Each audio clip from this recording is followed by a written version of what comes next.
Colonel,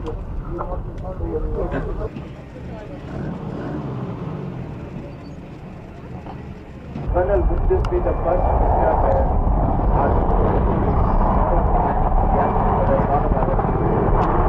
We've always been landing posts all over the place in the winters. Even here in Grass, we have been landing.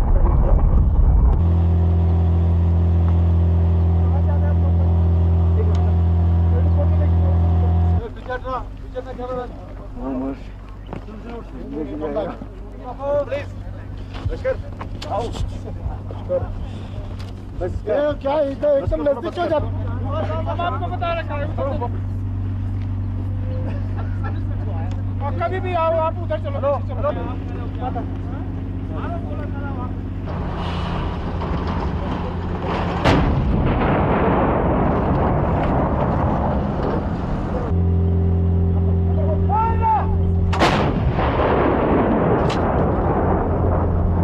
to carry loads in these areas.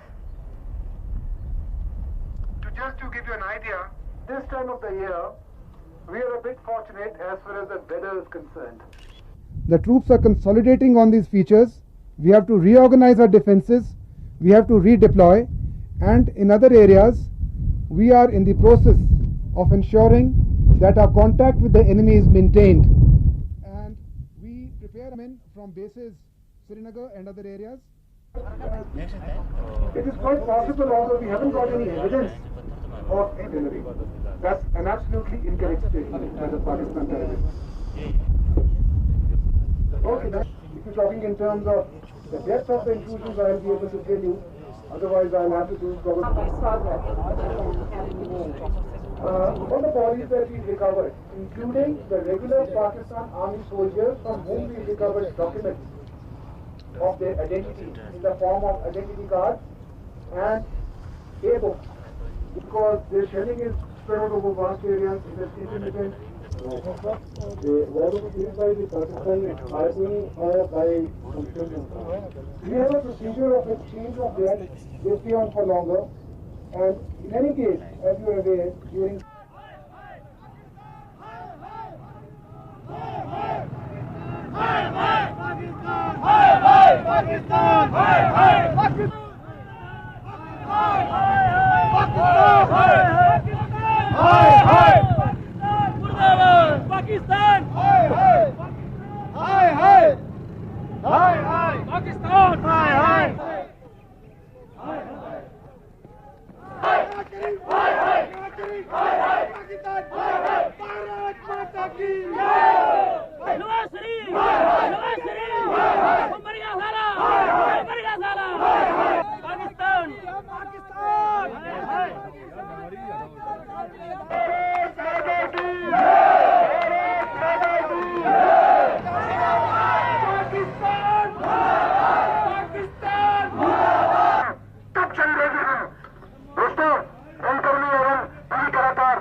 आज यहाँ पाकिस्तान को चेतावनी देना चाहते हैं कि हिंदुस्तान के अंदर सिर्फ हमारे सैनिक ही नहीं बल्कि कलाकार भी उनके साथ हैं। कलाकार सिर्फ मनोरंजन करना नहीं जानता, केवल उनको हंसाना ही काम नहीं है उसका।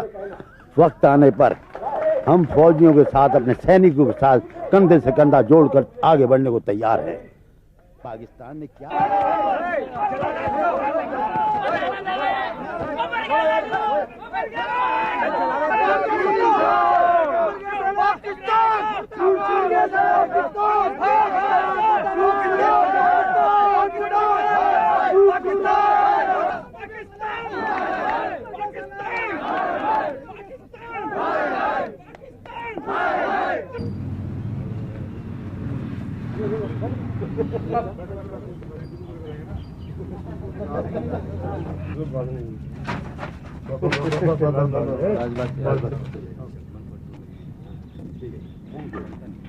बहुत धन्यवाद आपका।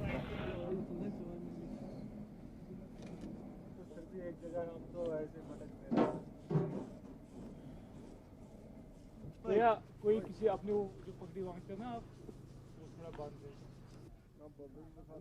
आनी उनी तो है नहीं हैगी आनी ना आया यार बनाती तो बनाती ना प्लेटा नहीं कहते होंगे भाजी दे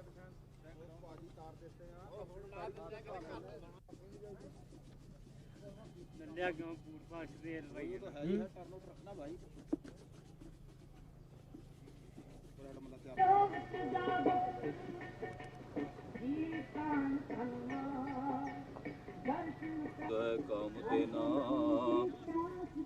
सो ऐसा हर त्याये मेरे जियड़े ता सर्ब सुख पावह मेरे मना जन नानक को गुर की मत दी।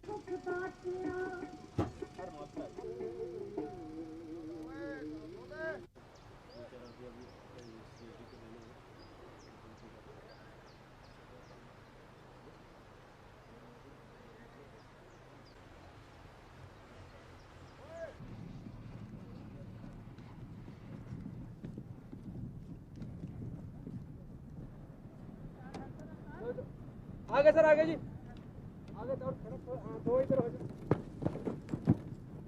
थैंक यू जी। और ठीक है, लेकिन खाली करा देना कदे खाने ते कोड़ देना कट नहीं कह दे ये जिन्ना दे ये फायर भी करे जिन्ना दा सीधा तुरो तुरो प्रेम करो।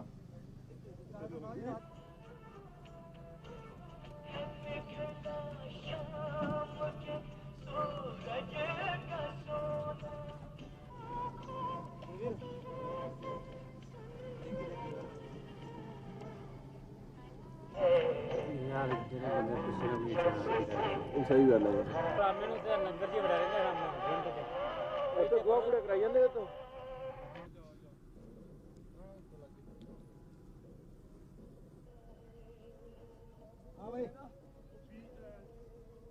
नहीं रोएंगे तो फिर हम इधर कैसे ड्यूटी करेंगे।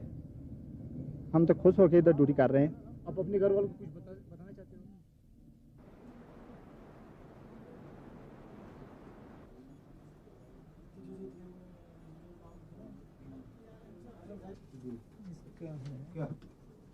ठीक है, तू हौसला रखी, असि ठीक ठाक है।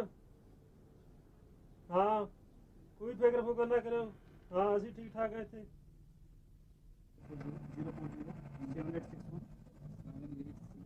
674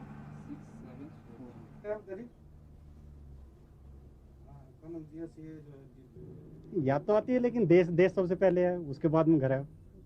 मेन चीज तो वही है। लेटर तो हमेशा लिखते रहते हैं, लेकिन लेटर का लिखना और आमने सामने थोड़ा बात होने में थोड़ा फर्क होता है, इसलिए इसमें ट्राई करते रहते हैं। अच्छा, लगता है फोन आराम से लगता है फोन। महसूस बस यही कर रहे हैं कि हम जितनी जल्दी हो सके इस लड़ाई को ख़त्म करें और हम अपने घर जल्दी से जा सके ताकि घर वालों की चिंता खत्म हो।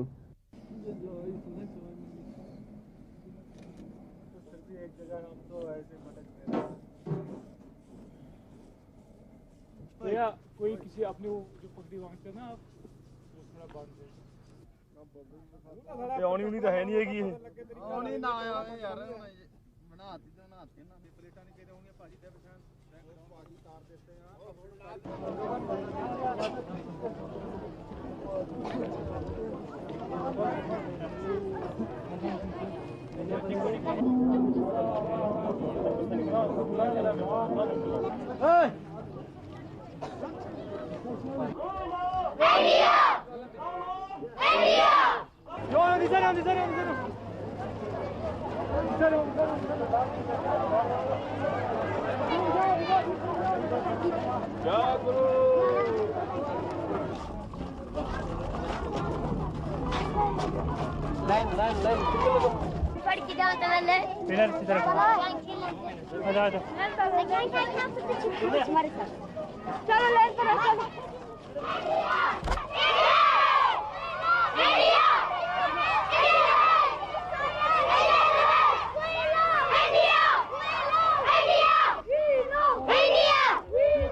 बल्ले बल्ले अभी तू दिए 4 दिन तू दिए लेट हो जाता तो यही रखने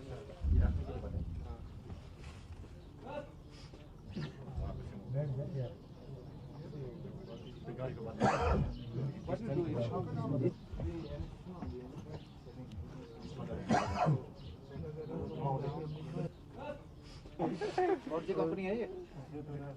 बात करते हैं हिसाब से आप लोग कौन सी कंपनी है ये?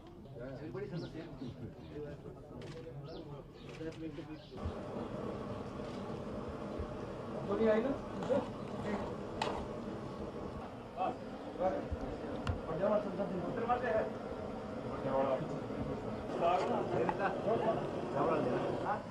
गिल्ली ना करो बटर ऊपर करगिल क्षेत्र से मिल रहे संकेतों के अनुसार ऑपरेशन विजय अब थमने लगा है। भारतीय सेना के शौर्य के सामने पाकिस्तानी घुसपैठिए टिक नहीं पाए और अब अंतर्राष्ट्रीय दबाव की आड़ में वहां से भाग रहे हैं। Presently, Pakistan Army मुश्किल सेक्टर से पाकिस्तानी सेना की वापसी की बात तो ठीक है, लेकिन दरास और बटालिक से वापसी कोई मायने नहीं रखती, क्योंकि पहले ही इन इलाकों को मुक्त करा लिया गया है। is of very little consequence as almost all these areas have been cleared already. Kargil से घुसपैठियों को बाहर निकालने की भारतीय सेना की कार्रवाई अभी भी चल रही है, बस हवाई हमले ही स्थगित किए गए हैं।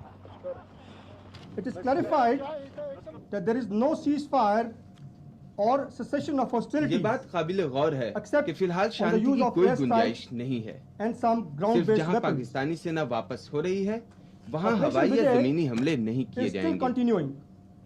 At present, there is no question of our pulling out of forces from the Kargil sector or anywhere else.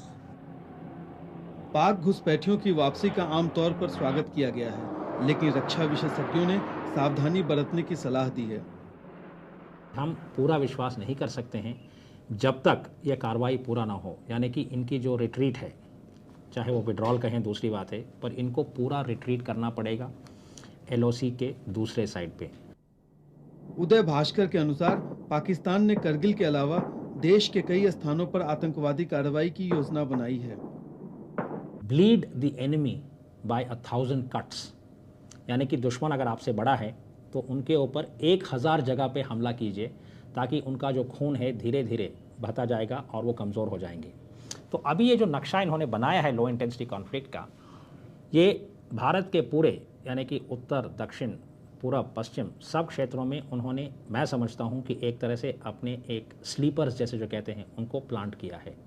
इनको कभी चाहे तो वो टेररिज्म के रूप से वो भारत के ऊपर हमला बढ़ा सकते हैं।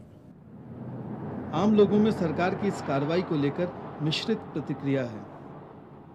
ये शांतिपूर्ण समझौता नहीं है ना, ये तो अंतर्राष्ट्रीय दबाव है पाकिस्तान पर।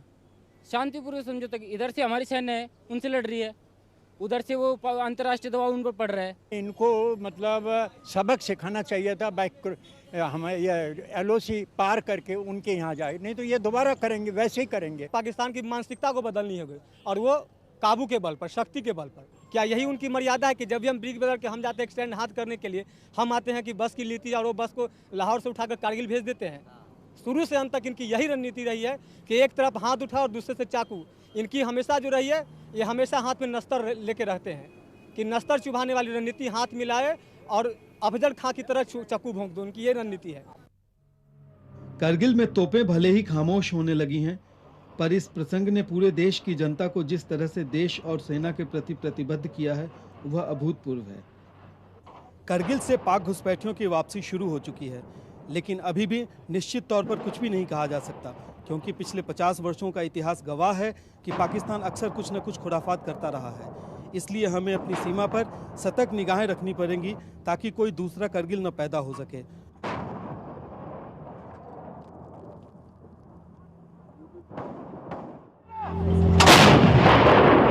ऑपरेशन विजय ने पूरे देश में देशभक्ति का ज्वार ला दिया है। लोग और संगठन अपने अपने तरीके से शहीदों और उनके आश्रितों के कल्याण के लिए धन इकट्ठा कर रहे हैं। राष्ट्रीय सुरक्षा कोष में अब तक करगिल के नाम पर 5 करोड़ 80 लाख रुपए जमा हो चुके हैं। हमारे पास अभी तक 5 करोड़ और 80 लाख रुपया कल तक जमा हुआ है। इसके अलावा प्रधानमंत्री राहत कोष में भी पैसे जमा हो रहे हैं। अलग अलग राज्यों के मुख्यमंत्रियों ने सैनिकों को सहायता देने की घोषणा की है। महिलाओं ने गहने दे दिए तो पुरुषों ने वेतन। लोगों के इस उत्साह ने सरकार को भी सोचने को बाध्य किया और नई घोषणाएं भी हुई। अभी तक आपने देखा है कि सरकार ने बहुत अच्छा एक पैकेज निकाला है, खासकर एक्स ग्रेशिया है डिसेबल्ड के लिए, घरों के लिए फंड्स हैं, आर्टिफिशियल लिम्स के बारे के लिए है, और अपने जो आर्टिफिशियल लिम्स सेंटर्स हैं और बढ़ाने की स्कीम है। जनरल ग्रेवाल के अनुसार विभिन्न राज्य सरकारों के अलावा इस बार कॉर्पोरेट हाउस ने भी सैनिकों के पुनर्वास में रुचि दिखाई है। कॉर्पोरेट हाउस में 2 हाउसेज हैं जो कि आगे आए हैं। पहले है सहारा ग्रुप जिन्होंने 50 करोड़ का कॉर्पस रखा है। दूसरे हैं पेप्सिको जिन्होंने भी 75 लाख रुपए का कॉर्पस दिया है फॉर एजुकेशन स्कॉलरशिप, और 500 कियोस्क छोटी दुकानें देने को वायदा किया है। प्लस उनकी जितनी भी डेपोज हैं वो ये विडोज के साथ मिलाप रख के मेल मिलाप उनके साथ। तो ये 2 जो हैं आगे आए हैं। बाकियों को हमें रिक्वेस्ट है कि अगर इस किस्म का ये मदद कर सकते हैं तो बहुत अच्छी बात। जनरल ग्रेवाल के अनुसार जनता की यह प्रतिक्रिया स्वागत योग्य है, लेकिन हमें ऑपरेशन विजय से पहले के भी ऑपरेशन याद रहने चाहिए। 1947 से अब तक विभिन्न ऑपरेशनों में 17,000 सैनिक शहीद हुए और लगभग 30,000 सैनिक विकलांग हुए। इन सैनिकों और उनके परिजनों को मदद की जरूरत है, लेकिन उससे भी ज्यादा दरकार है सम्मान की। करगिल की कई चोटियों से पाकिस्तान के घुसपैठियों को खदेड़कर भारत ने ये तो साबित कर ही दिया है कि हमारे जांबाज सैनिकों के आगे पाकिस्तान के मंसूबों की कोई औकात नहीं। इस पूरे प्रकरण में भारत ने आर्थिक सुदृढ़ता का परचम लहराकर भी पाकिस्तान ही नहीं पूरी दुनिया को बता दिया है कि हमारी अर्थव्यवस्था के आगे पाकिस्तान को घुटने टेक नहीं होंगे। करगिल में चल रहे ऑपरेशन विजय पर अत्यधिक खर्च को देखते हुए भारत के रक्षा बजट को लेकर आत्ममंथन का दौर शुरू हो गया है।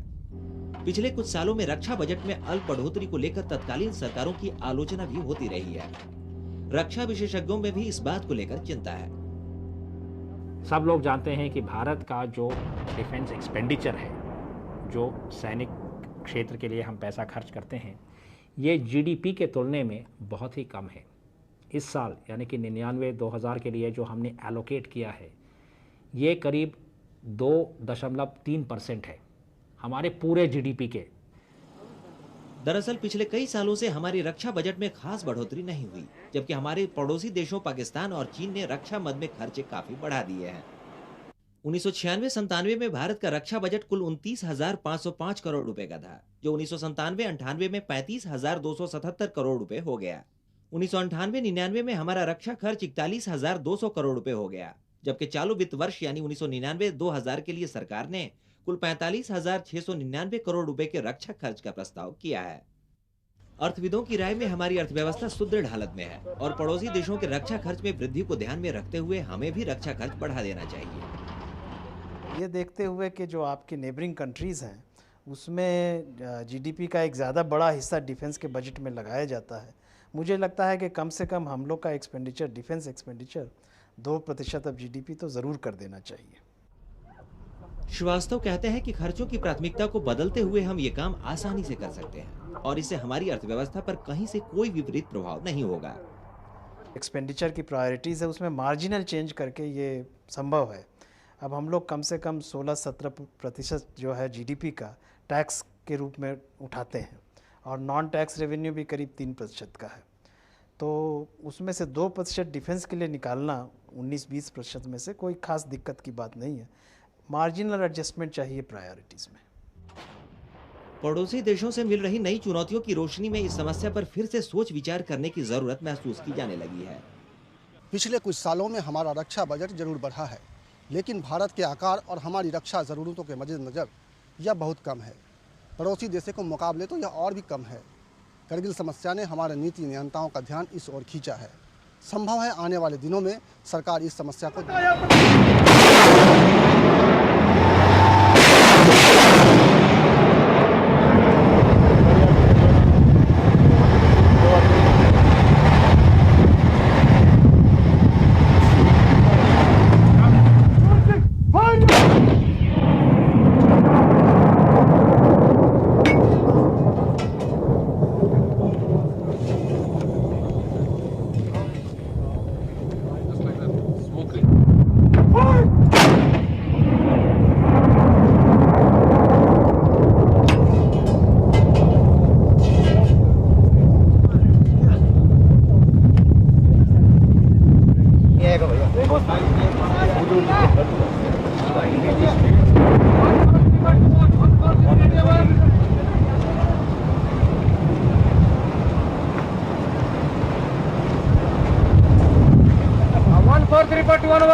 करगिल में इन दिनों अघोषित युद्ध विराम है। पाक घुसपैठियों की वापसी काफी तेज गति से हो रही है। द्रास इलाके के 2 पॉइंट्स को छोड़कर बाकी हिस्से से घुसपैठिए वापस जा चुके हैं। हमारे जो जवान हैं वो मैंने आपको बताया बटाले काकसर द्रास के अंदर वो लाइन ऑफ कंट्रोल तक पहुंच गए हैं, वहां पे हैं। सिर्फ 2 पोजीशंस हैं द्रास के अंदर .5100 और 5060 जहां से भी दुश्मन पीछे विड्रॉ कर रहा है और हम इन पोजीशन को शायद आज शाम तक ऑक्यूपाई कर लेंगे।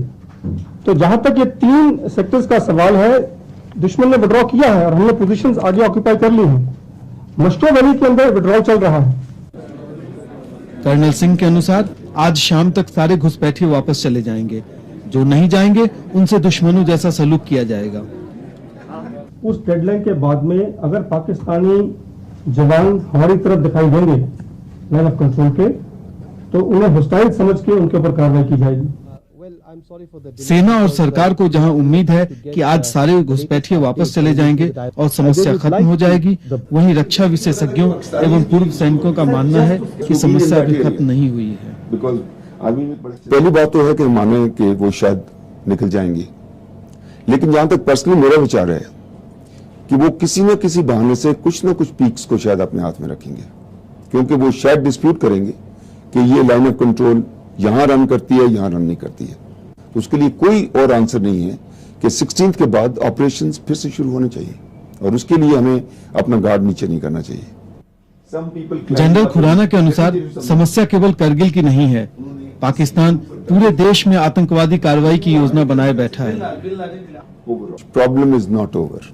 जहां तक प्रॉब्लम का सवाल है, ये प्रॉब्लम सिर्फ कारगिल नहीं थी, ये उनका बहुत ग्रैंड डिजाइन था जिसमें कारगिल सिर्फ एक हिस्सा था।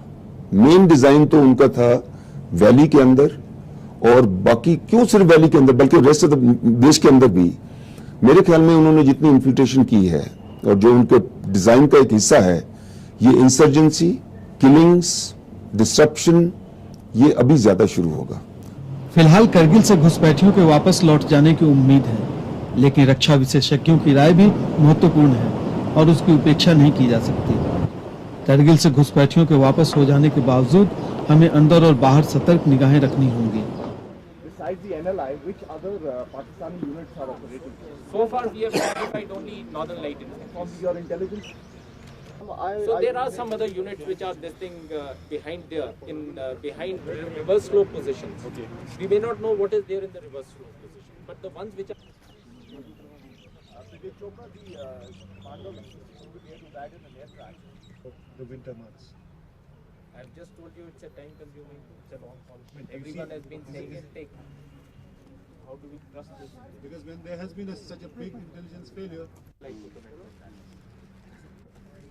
Please join us for a cup of tea. Okay. If you can hold one of that. Gentlemen, there is a cup of tea laid out after this.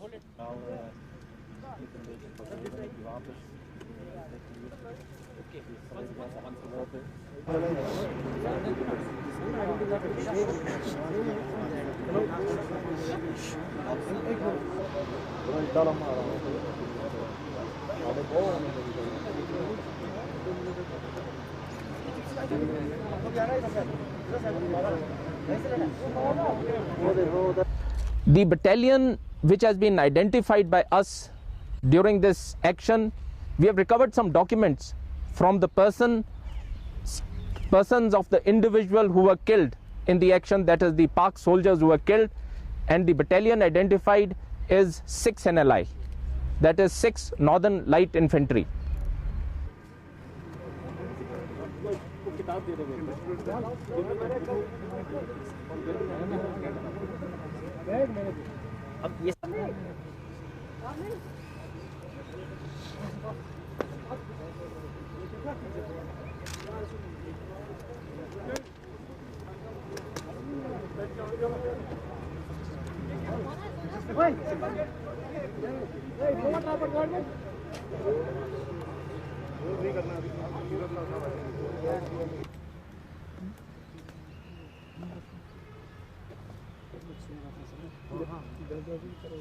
Anyway, this thing, it's troops on the advanced troop. बल्कि देशभक्ति का एक जज्बा है जो दुश्मनों का मुकाबला कर रहा है।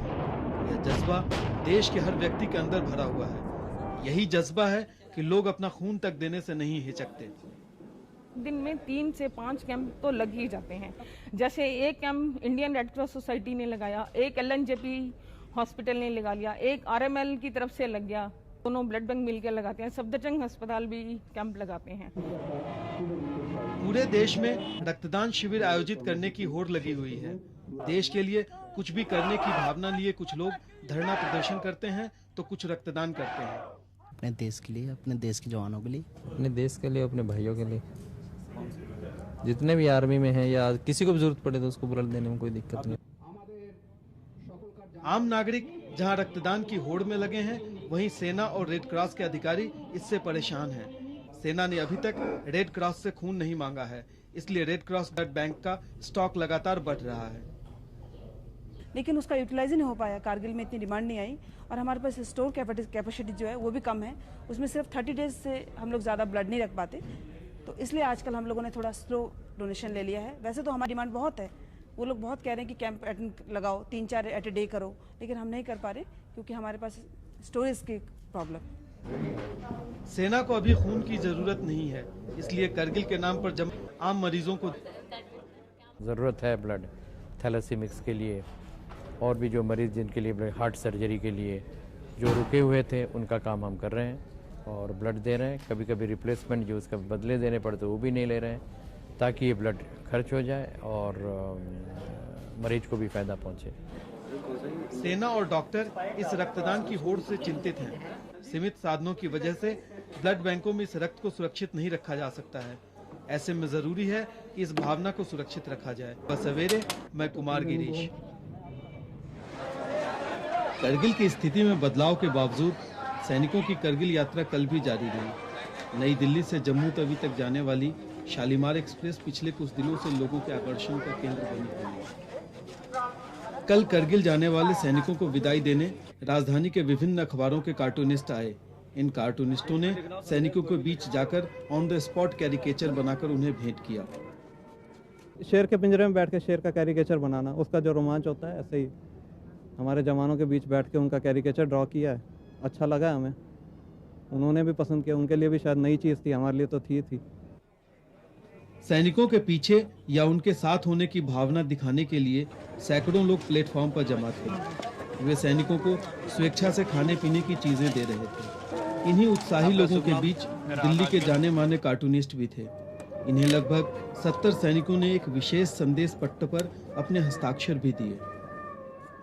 हम दरअसल यहाँ पर कार्टूनिस्ट लोग जवानों का कैरिकेचर ड्रॉ करने आए थे हमारा मेन मकसद यही था कि उनको किसी तरह से चीयर अप किया जाए, अपने क्षेत्र में का ही कुछ ऐसा काम करें कि पैसा इकट्ठा करना हमारे बस का नहीं था और आत्मीयता हम इसी माध्यम से हम दिखा सकते थे।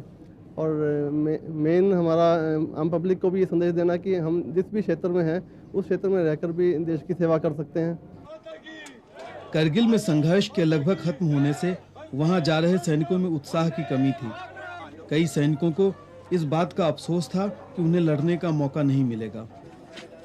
थोड़ा दुख होता है क्योंकि कुछ हम सबको यानी देश के लिए हम यानी कुछ नहीं कर पाए, इसी तरह का अनुभव थोड़ा सा मैं देश के लिए रक्षा जो कर रहा हूँ वो उसमें शामिल है। बहुत थोड़ा सा अनुभव होता है कि मैं कुछ नहीं कर पाया।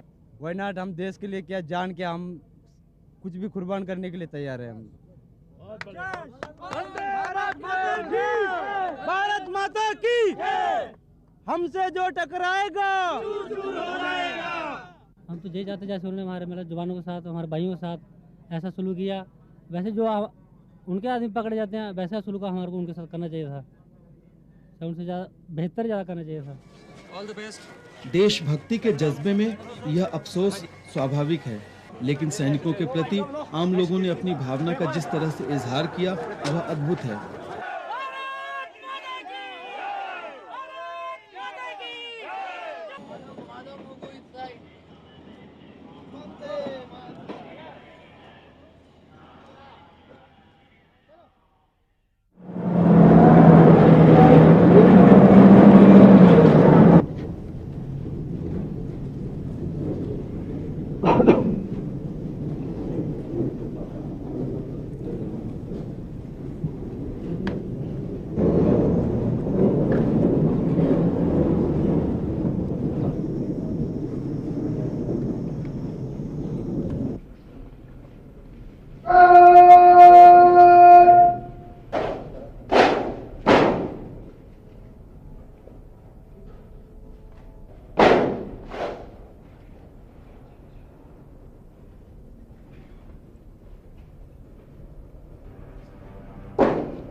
देखिए, हम लोग कारगिल को चुनावी मुद्दा बनाना नहीं चाहते, लेकिन जिस प्रकार से कांग्रेस पार्टी का रवैया चल रहा है वो कारगिल को चुनावी मुद्दा बनाना चाहते हैं, उसको रोज रेस करते हैं। और इसलिए कारगिल के कुछ पहलुओं पर निश्चित रूप से इस चुनाव में बहस होगी और भाजपा का उसमें बड़ा स्पष्ट मत है कि कारगिल में पाकिस्तान ने इस देश के साथ विश्वासघात किया। वाजपेयी जी लाहौर दोस्ती का हाथ बढ़ाने गए थे और विश्वासघात का जवाब हमने यह दिया कि उस हाथ को हमने क्रश कर दिया।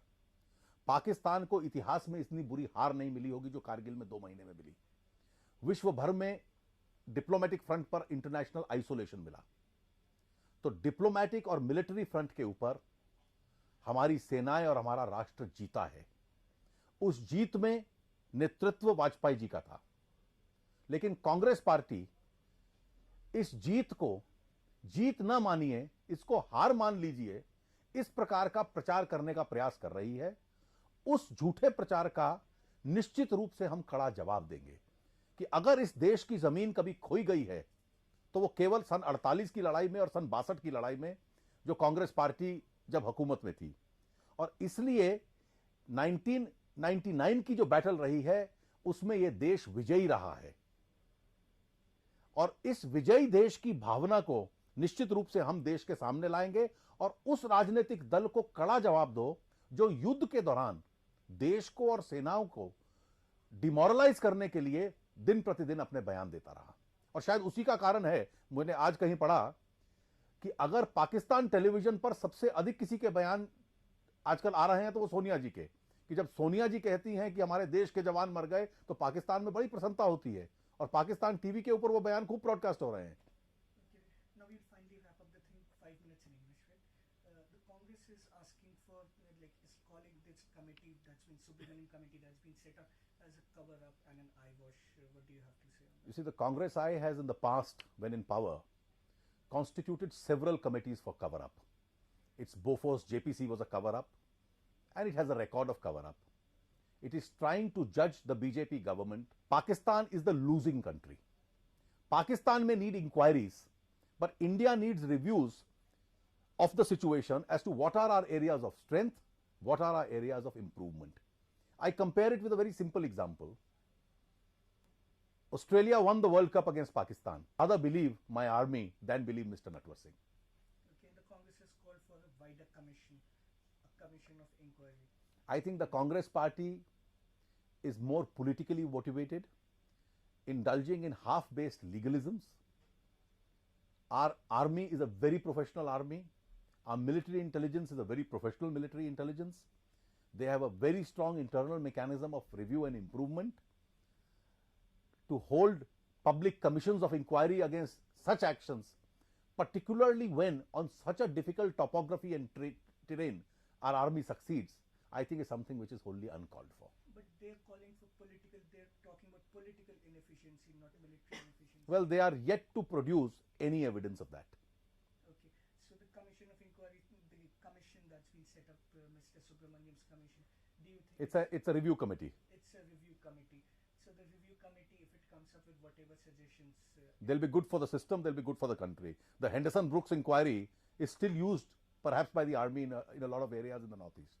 okay, so you hope it will be fruitful. Certainly, it will be an asset because this is intended to, it's an introspection. Where are we strong? Where are we lacking? Where do we need an improvement? That's the object of such reviews. Okay, right. Thank you, Mr.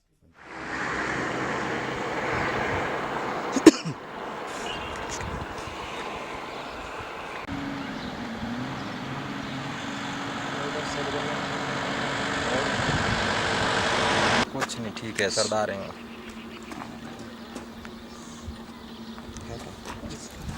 तू गुंडी दे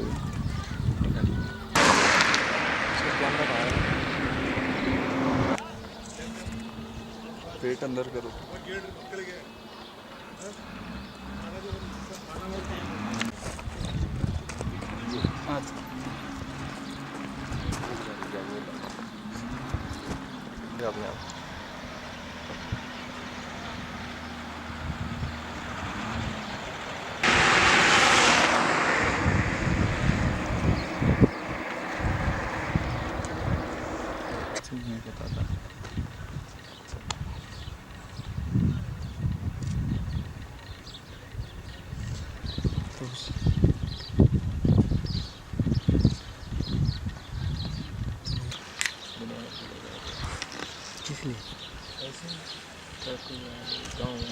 अच्छा बच रही है एक minute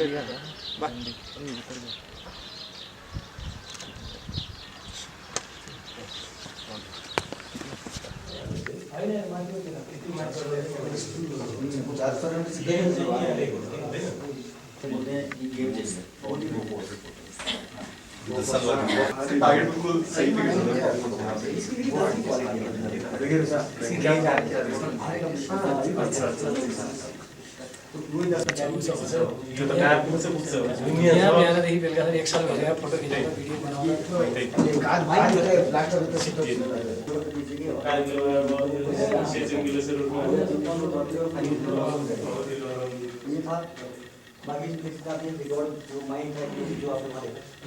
post commander था, attack के दौरान चैलेंज कर रहे थे इसको कि आप पोस्ट छोड़ के भाग जाओ, आपको कुछ नहीं करना है। तो इसने वहाँ काउंटर चैलेंज किया, बोला आप अपने देश के सिपाही अपना काम करो, मैं अपना देश का सिपाही अपना काम करूँ। लास्ट की जानकारी क्योंकि यहाँ से जब आगे आप जाएंगे तो आपको दिखाएंगे पाकिस्तान